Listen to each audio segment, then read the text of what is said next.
warmaan yariduu soomaali waa meeradeediyeen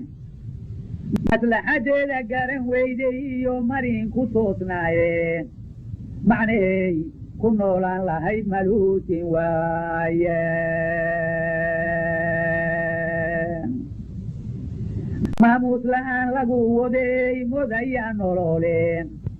misxumada haysiyo dulligu wow macaan yahaayeen misxumada haysiyo dulligu wow macaan yahaye maqsuud weeye madidood waxay mudanayaan ceebeen muslimnimada sida loo mudmudi kama masayraaneen maqaan xumada waxa joojay waa muran dhexdoodaye iyagay ku muuqanahaye moga dunyada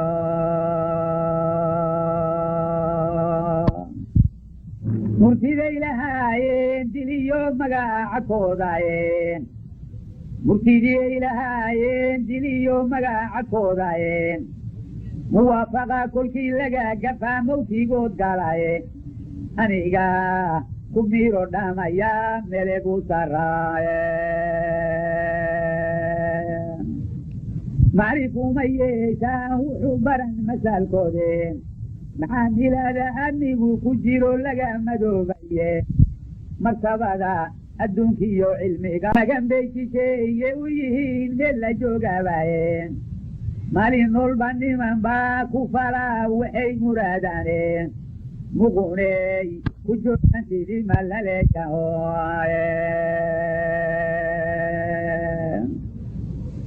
raggii madaxdu ka xumaato waa marin habaabaaneen kuwa maqadimada looga dhigay waa manfaca raaceen mar maxaad cuntaa keliya buu yahay maqsuudkoode nin mushaaharo eexaynayaa waa miskiin dhabaayeen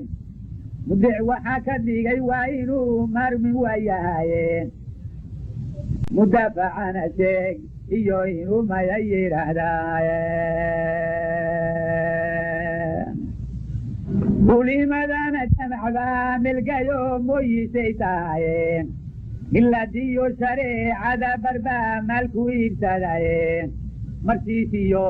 fudayd buu ku dhacay magane dinkiye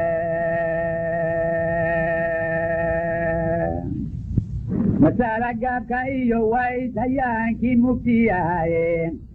ardada mujadilo la gelin macallinkoodiyeen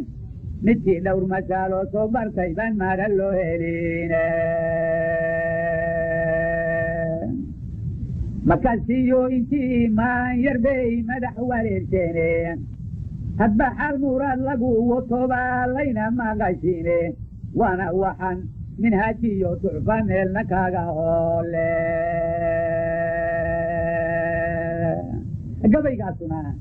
intaa ayuu ku dhiyay maanyaraa la yidhaahda weli gabayadii ayaa inoo socda gabayga halkan ku xigi doonaa wuxuu noqon doonaa